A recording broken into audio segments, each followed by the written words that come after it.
Hi అందరూ ఎలా ఉన్నారు? ఈరోజు నేను మీకు ఒక న్యూ రెసిపీని ఇంట్రొడ్యూస్ చేస్తున్నా. అదే మన శ్రీకాకుళం స్పెషల్ అండ్ మా అత్తమ్మ రెసిపీ జినుగులతో చేసిన వంకాయ జినుగుల కర్రీ. ఈ సూపర్ యమ్మీ అండ్ న్యూట్రిషియస్ కర్రీని ఎలా చేయాలో చెప్పేస్తా చూడండి. ముందుగా జినుగుల్ని క్లీన్గా వాష్ చేసుకొని ఆయిల్లో ఒక 2 to 3 minutes సాటే చేయాలి.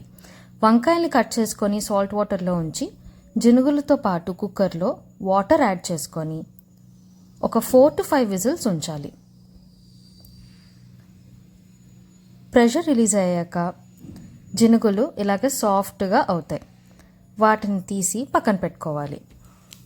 ఇప్పుడు ఆయిల్లో onions and green chillies add చేసి కొంచెం కుక్ అయ్యాక పసుపు, సాల్ట్ అండ్ కారం అలాగే చాప్డ్ గార్లిక్ వేసి టొమాటో ప్యూరీ యాడ్ చేసి కొంచెం కుక్ అయిన తర్వాత ఇందులోనే మన వంకాయ జినుగుల్ని యాడ్ చేసుకొని కొంచెం వాటర్ కూడా వేసి సిమ్లో ఉంచి లాస్ట్లోని కొంచెం గరం మసాలా అలాగే కొత్తిమీర యాడ్ చేస్తే ఈ super yummy tasty curry ready.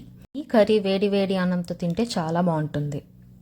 మళ్ళా నెక్స్ట్ ఇంకొక ఇంట్రెస్టింగ్ రెసిపీతో నేను మీ ముందుకి వస్తా. Until don't forget to like, share, comment and save this reel. అలాగే ఫాలో కూడా చేయండి. బాయ్.